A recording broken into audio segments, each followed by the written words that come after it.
하겠습니다. 지금 어제요. 이 민주비례연합 같은 경우는 지금 이제 진보당 3명, 그다음에 이제 신진보연합 3명, 그다음에 시민단체 추천 4명 이렇게 10명을 당선 안전권에 넣겠다라고 해서 이 시민단체들이 각자 이제 그 선거를 통해서 후보를 뽑았는데요. 거기에 일본으로 된 아까 제가 말씀드렸던 전지혜 이 한국과학기술대 이 부총학생단 출신입니다. 그런데 이 사람이 말이죠. 결의 하나라고 아주 이거 강력한 반미 운동을 했던 단체가 있습니다. 그 단체의 청년 결의 하나 대표를 맡고 있습니다. 자, 그리고 이 사람은요. 최근까지도 유엔사 해체, 뭐 반미 운동 이런 것들을 집중적으로 펼쳐왔던 사람이에요.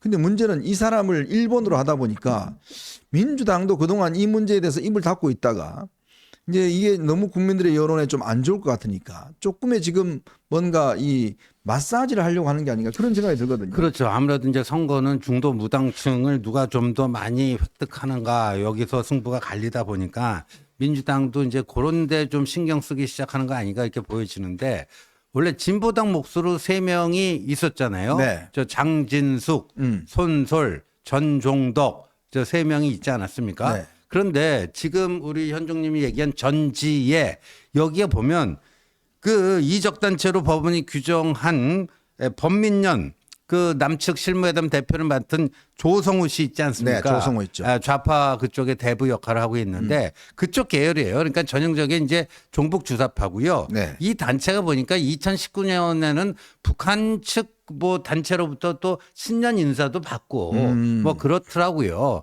그러니까 저 전지예라고 하는 저 사람은 시민사회 목 4명 중에 첫 번째로 들어갔는데 사실은 저기 진보당 통진당이라는 거죠. 네, 만점 맞았대요. 예. 그리고 보니까 뭐 국민 문자 투표 뭐 이런 걸 해가지고 네. 저 전지혜를 국민 문자 투표 1등으로 만든 게 그 진보당 조직력이라는 거죠. 맞아요.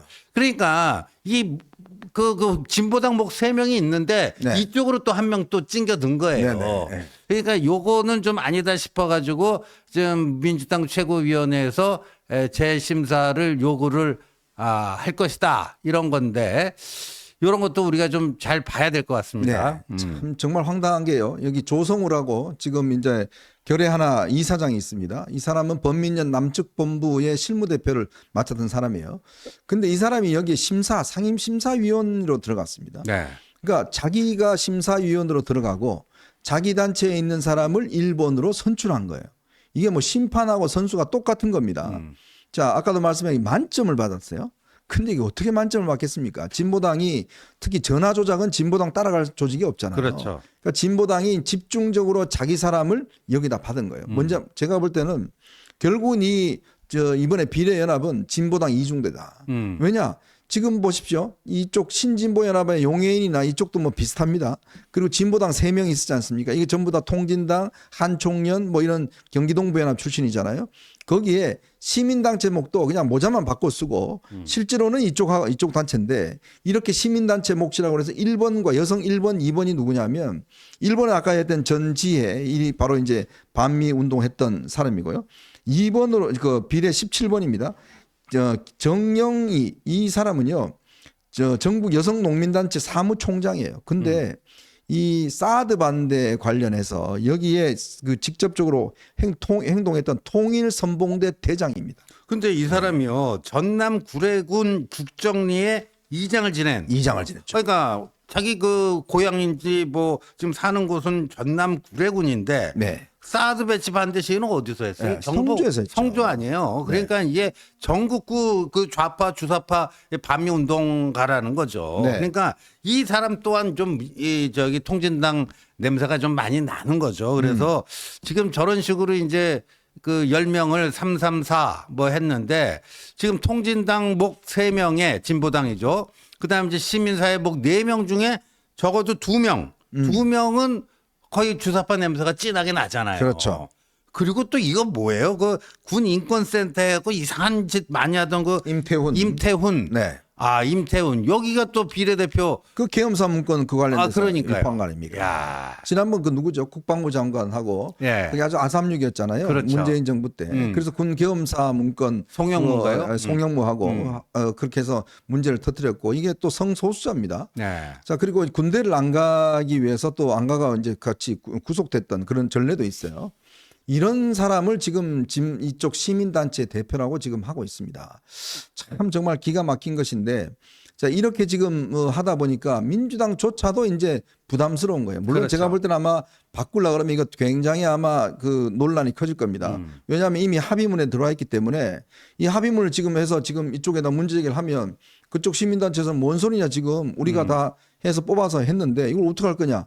이렇게 되면 이제 내부 충돌로 이어지는 거예요. 그러니까 만약에 이 사람을 그냥 정말 일본으로 확정 지을 경우는 민주당이 분명한 입장을 표현할 겁니다. 즉 이 사람이 주장했던 유엔사 해체와 주한미군 철수, 한미동맹 파기 이거에 민주당이 동의하느냐 하지 않느냐 이걸 그렇죠. 이야기하지 않으면 이 사람을 일본으로 한다는 게 말이 되겠습니까? 말이 안 되는 거죠. 그래서 지금 여기서 삐끗삐끗거리고 있는데 그 민주당이 이 긴급 처방이 과연 먹혀들 것인지 아니면 이제 그 이석기 세력들의 엄청난 또 반발이 또 예상되는 거 아닙니까? 네. 그래서 저희 뭐 바라건대는 이거 가지고 좀 그 랩에서 지지고 먹고 좀 싸우고 했으면 좋겠어요. 그런데 자기들끼리 조정 능력이 얼마나 될지 그게 좀 변수입니다. 참 보면요 이번에 전략을 보면 이 진보당 계열 애들이 남성보다 여성들을 다 앞장 세웠습니다. 그렇죠. 그러니까 그거 보면 이 의원 한 명당 9명의 보좌진을 갈 수 있잖아요. 그러면 실질적인 조종 세력은 그 9명에 있는 거예요. 겉으로는 여성을 내세워놓고 옛날에 이정희도 마찬가지입니다. 맞아요. 그랬어요. 다 그런 식으로 해세워놓고 겉으로는 뭔가 좀 이렇게 유화적인 것처럼 여성적에서 내세워놓고 실질적으로는 이 핵심 세력들이 뒤에서 다 조정하고 하는 그런 전략들을 쓰고 있는 거예요. 이번에도 마찬가지로 이런 식으로 해서 지금 10명의 라인업이 이제 완성이 됐습니다. 근데 정말 이 10명에 보면 도대체 이게 시민 일반의 지금 기준에 합당한 것인지 정말 기가 막힙니다.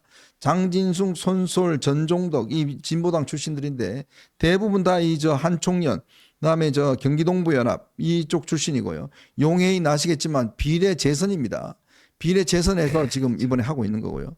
뭐 한창민, 최혁진, 뭐 사회민주당 이런 등등의 사람인데 참 기가 막힌 거는요. 여기 또 하나의 그게 있습니다. 어제 이 민주당이 이 비례정당에 들어가기 위한 사람을 또 뽑았거든요. 그 중에서 경상북도 그 대표를 뽑았어요. 네. 남성하고 여성을 뽑았어요. 근데 거기 여성에 누가 뽑혔냐면 인미의 경북도당 위원장이 뽑혔습니다. 예, 예. 근데 이 인미의 경북도당 위원장의 남편이요. 김현권 전 의원이에요. 지난 20대 국회에 국회의원을 했던 사람이에요. 네. 비례대표를 한 사람이에요. 남편은 20대에 비례대표 국회의원을 하고 그 부인은 또 22대 국회에 또 비례대표를 하는 겁니다. 부부가 번갈아서 아주 경상도에서 서로 나눠 먹고 아주 이런 지금 짓거리를 벌이고 있는 거예요. 참. 이 저 인미애 같은 경우는 뭐 제가 잘 합니다만은 이 저 이화여대 총학생 출신입니다. 전대 밀기고 그 바로 이제 그 세력인데 이 경기동 저 이 지역에서 저 도당 위원장 하다가 딴 사람 다 내치고 결국 본인이 또 이제 국회 배지를 다는 거예요. 근데 남편은요 이번에 또 구미에 출마를 했어요. 그리고요 사실 이제 북한이 이제 김정은이 이제 이거 뭐 대한민국은 이제 통일의 상대가 아니라 적대국이다 뭐 이렇게 얘기하면서 사실상 통일 포기 선언을 했지만 최근에 그 간첩단 사건에서 드러난 게 있잖아요. 이쪽 세력들에게 뭘 요구합니까? 지령문이 밝혀졌죠. 그러니까 국회에 들어가서 최대한 의석을 많이 확보하라. 네. 그게 북한의 지령이란 말이에요. 근데 지금 뭐 이재명의 민주당이 그걸 위한 아주 그냥 그 저기 빨판 역할을 지금 하고 있는 거 아니겠습니까 네. 지금. 자, 이렇게 지금 이제 민주당이 만들어 놓은 비례 정당이 이렇게 종북 주사파, 반미 세력 이렇게 결집소가 되다 보니까 그러니까 기존의 민주당 지지층들마저도 이게 등을 돌리고 있습니다. 근데 그 빈틈을 누가 지금 장악해 들어가는가? 바로 조국 범죄당. 이 정말 범죄인들 모인 조국 범죄당이 그 영역을 지금 다 침범해 들어가고 있어요. 그러면서 그쪽에 있는 사람들을 이제 지지층들을 서로 갈라먹고 있는 거의 제로섬 게임을 하고 있습니다. 왜냐하면 이 민주당 지지층 중에서도 아무리 그렇지만 내가 진보당에 지금 찍을 수는 없지 않냐. 이제 이런 지금 견해가 있다 보니까 이쪽에서는 지금 전부 다 이제 조국 혁신당으로 지금 몰려가고 있다 보니까 조국 혁신당의 각 지역에서의 지지도가 꽤 높게 지금 여론에서 나오고 있죠. 네, 그렇게 나오고 있습니다. 그 조선일보, TV조선 공동 여론조사 K스탯 리서치인데요. 여기서 보니까 조국 당 비례 지지율이 가장 높게 나오는 곳이 서울 마포을이에요. 마포을 아주 유명한 데입니다. 네, 마포을 지금 정청래대 함은경. 예. 그런데 조국 비례 지지율이요. 조국 당이 24%예요. 와, 24%. 그러니까 더불어민주연합은 13%. 그러니까 조국 당이 더불어민주연합보다 무려 11%가 높습니다. 네. 11%가 높게 나오는 거예요. 그리고 그것뿐만 아니라 인천 계양을에서도 조국 당이 24%고 더불어민주연합이 19%로 이게 계양을이 이재명 지역구인데도 조국 당 비례 지지율이 민주당 비례 지지율보다 더 나온다. 네. 5%나 더 나온다. 뭐 이런 겁니다. 근데 분당갑도 봤더니요. 조국 당이 19%고 더불어민주연합이 15%. 조국 당이 더 나와요. 뭐 이래서 이게 지금 우리가 저 꼬리가 몸통을 흔든다 그 얘기를 했는데 우리 어벤져스에서 했던 그 우려가 지금 현실로 일부 지역에서 현실로 나타나고 있다. 더 이상 이제 이거는 단순히 이제 경계의 대상이 아니라 구체적으로 이걸 어떻게 타격해 가지고 이 조국 당의 이 상승세를 꺾어 놓을 것인가. 네. 그걸 우리가 집중적으로 지금 고민해야 될 것 같습니다. 그러니까 결국 이런 현상이 이제 웩도독이라고 그래서 꼬리가 몸통을 흔드는 이제 현상인데요.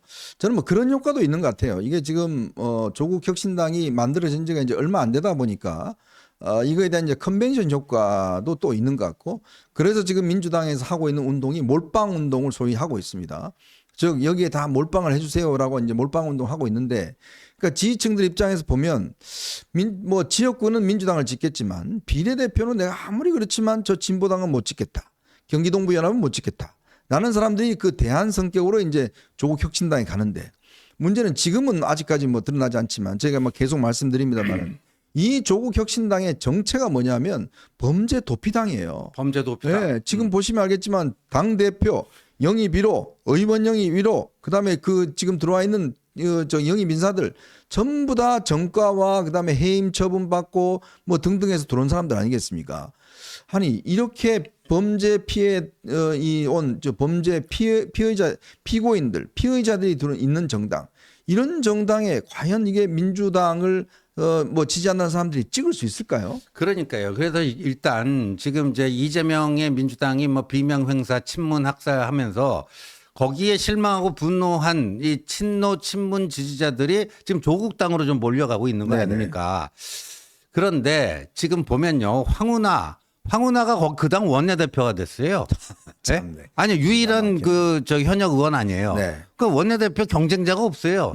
현역 의원 딱 한 명이니까 네. 조국이 당대표고 황운하가 원내대표예요. 야. 근데 황운하가 뭐라고 했냐면은 당에서 요청하면 자기 비례로 출마하겠다. 지금 1심에서 징역 3년 받았는데 네. 조국은 2심에서 이제 징역 2년 받았잖아요. 네. 조국이 이제 먼저 들어가겠지만 황운하는 딱 짱구를 굴러 보니까 황운하 그 사건이며 울산시장 그 부정선거. 네. 아니 지난번 총선 있기 2달 전에 기소가 됐는데 이 임기 거의 다 끝날 때쯤 1심 판결이 나오지 않았습니까? 그렇죠. 그런 속도로 보면은 자기 한 3년은 또 해먹을 수 있지 않겠는가? 네. 이런 식의 이제 어떤 판단을 해가지고 그 지금 또 두 번째 이제 재선을 노리는 게 아닌가 이런 생각이 드는데, 이 조국 당에 대해서 우리가 이제는 분명하게 얘기를 하고요. 이제 못지않게 조국 당을 향해서도 이제 화력을 좀 집중해야 되는데, 누가 그런데 네. 죄국당이라고 부르자. 아. 죄국당. 뭐 그것도 네. 뭐 좋은 아이디어 같아요.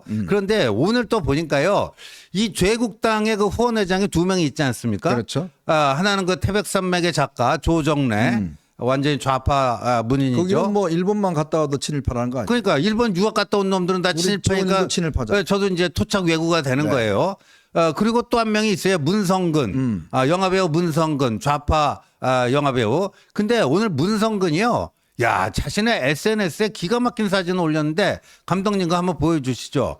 저 김일성 아니에요. 네. 김일성 옆에가 누구예요? 자기 아버지인 문익환 목사. 근데 문익환 저분이 1989년에 우리 당국의 승인을 받지도 않고 일본을 통해서 북한에 밀입북했잖아요. 네. 밀입북을 하고 뭐 김일성 만나고 회담을 하고 저렇게 그냥 친구하고 웃고 있고, 그러니까 북한의 대남 전술, 통일 전선 전술, 남남 갈등 촉발 여기에 아주 그냥 멋지게 이용당한 거 아닙니까? 네. 저 때 보면 이제 문익환 미립북하고 임수경 미립북이 한국 사회에 커다란 충격을 안겨준 사건인데 저게 3월 25일이었어요. 1989년. 그러니까 지금 며칠 후면은 3월 25일이 돌아오잖아요. 네네. 만 35주년이 되고 저걸 올렸는데 그러니까 이제 조국 당의 이 종북 본색도 이제 드러나는 것이죠. 그러니까 지금 저 민주당과 비례당 그 거기에 이제 진보당 통진당 이석기 세력이 있는 거나 여기나 도찐 객진이에요. 지금 보면.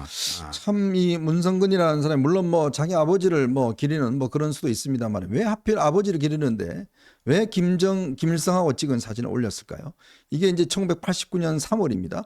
당시에 문익환 목사가 이제 미립북을 해서 김일성과 저렇게 만나서 다정하게 손을 잡고 나오는 저 장면. 그리고 이제 그 다음에 와서 이제 구속이 됐었죠. 그래서 1990년도에 징역 7년을 선고받고 복역하다가 같은 해 10월에 형집행정지로 석방이 됐습니다. 91년도에 재수감이 돼서 93년도에 가석방이 돼서 이듬해 별세를 했는데 오늘 본인이 뭐 35년이 됐다 이런 이야기를 하는데요. 바로 이게 이제 지금 조국 당이 가지고 있는 이 후원회장이잖아요.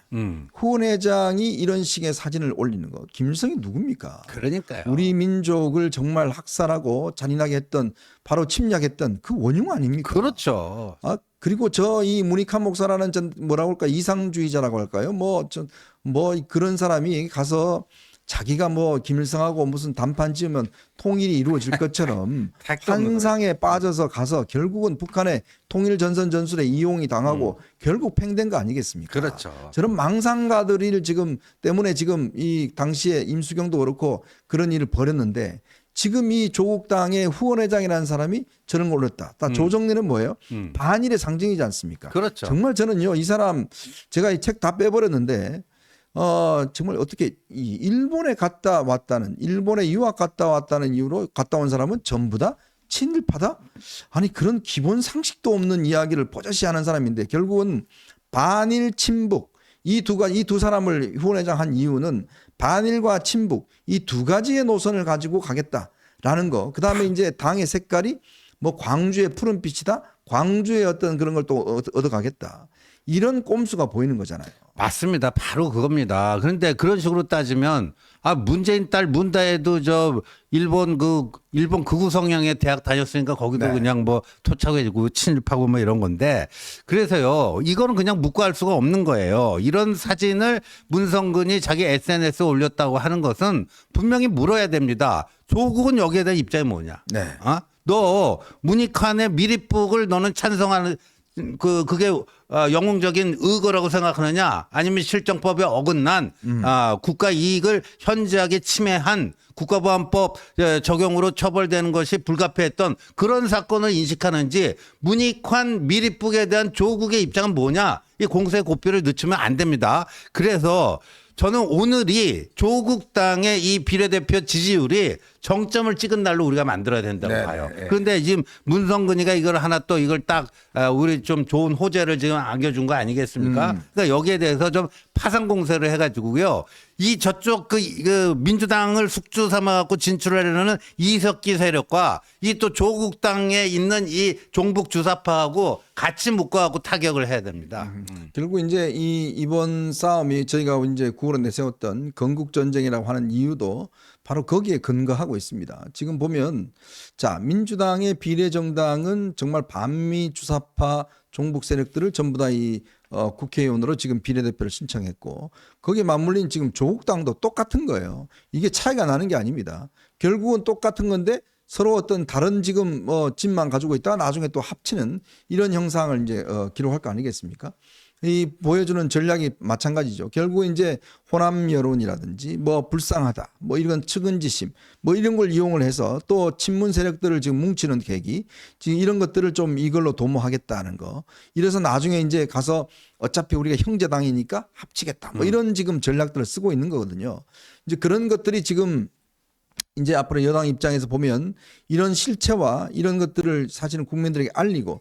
어떻게 이렇게 범죄 집단들이 정당을 형성할 수 있는 것인가 이 부분에 대한 공세를 해야지만이 국민들이 이제 조금 컨벤션 효과를 지나서 이 정당에 대한 실체를 볼 수가 있는데 저는 아무리 마포울 주민들이 그렇다 하더라도 이렇게 지금 조국 정당에 지지를 보낸다는 거는 정말 납득할 수 없는 일이 그 같아요. 얼토당토 안 하죠. 그리고 네. 심지어 일부 여론조사 그 상세 분석을 해보면요.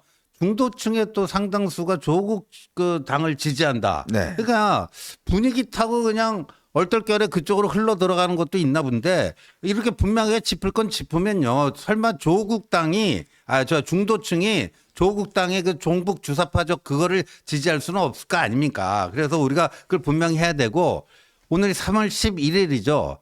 예, 15일. 네. 예, 이번 주 뭐 금요일쯤 되나요? 15일에 조국 당이 그 저 비례대표 후보 발표한대요. 그렇죠. 예, 그거 발표하는데 우리가 지금 예상되는 사람들 다 좀 파악해 놨다가요. 여기 못지않게 비슷비슷할 거예요. 거의 그 피고인, 피의자 아니면 뭐 꼴통 주사파 뭐 이런 사람들을 다 이제 그 공천하지 않겠습니까? 황운하도 들어가겠죠. 황운하 들어가고 조국 들어가고 뭐 조민이 들어갈지 어떨지 뭐 이런 건데 거기에 대해서도 우리가 완전히 그냥 그 속된 말로 그냥 파상 공세를 해갖고 그냥 저기를 만들어 놔야 됩니다. 지금 보면요 좀 아쉬운 게 민주당은 스피커가 꽤 많습니다. 지금 이재명도 지금 뭐 이야기를 하기 시작했고 나머지 지금 뭐 최고위원들 등등도 보면 다 이게 스피커 역할을 하고 있고 이걸 하고 있는데 국민의힘은 보면 지금 한동훈 위원장 이외에는 그런 스피커를 좀 우리가 보기가 어려운 국면이에요. 그래서 다양하게 항상 저희가 이제 좀 아쉬운 대목이지만 이런 부분들을 사실은 이제 딱딱 집어줄 수 있는 이러한 어떤 이 스피커들이 필요하거든요. 그런 것들을 좀 이제부터는 전략적으로 조국 혁신당에 대한 것들을 그냥 무시할 게 아니다. 왜냐하면 이제 이 정도 되면 조국 혁신당에 대한 이제 국민들의 어떤 이 인식이나 이런 게 잘못될 수 있기 때문에 그렇죠. 예, 절대 이거는 그냥 간과해서는 안 되고 무시한다고 될 문제가 아니다. 오늘부터라도 좀 저는 적극적으로 좀 대응해야 되지 않겠는가 그런 생각이 많이 듭니다. 지금 하여튼 뭐 여론조사상으로 물론 뭐 조금의 저는 바이어스는 있다고 봅니다. 지금 사실은 각 당의 경선 여론조사가 지난주에는 이제 국민의힘이 꽤 많이 했고 이번 주는 이제 민주당이 지금 꽤 많이 하고 있습니다. 오늘 저녁에도 아마 지금 저 박용진하고 저기 정봉주 결과 나오는데요. 아마 막바지 이제 지금 여론하고 있는데 그렇다 보니까 아마 이 민주당의 좀 정치의 고관여층들 이런 사람들이 좀 적극적으로 저는 응답한 측면이 있다고 봐요. 그런 측면이 있기 때문에 이런 것들에 우리가 뭐 일희일비약은 아니지만 우리가 좀 더 경계를 하고 이런 부분에 대한 좀 정확한 지적들을 준비해 나가야 될 것이다. 특히 저는 조국 당이 비례대표 명단을 발표하는 순간 저는 상당히 날아가로 갈 수 있다. 이런 생각이 듭니다. 지금은 뭐 조국이 한 밖에 안 보이지만 그 구성원 몇 면이 사실은 문재인 정권의 탈원전의 책임자, 그다음에 이제 그 잘못된 정책의 책임자들, 그다음에 당시에 검찰에서 이 불법의 책임자들 이런 사람들이 다 지금 공천받으면 더군다나 황운하 같은 경우도 마찬가지죠. 그렇죠. 그러면 국민들이 어떻게 생각하시겠습니까? 그때부터는 좀 나라가로 갈 수가 있다. 이렇게 좀 보여집니다.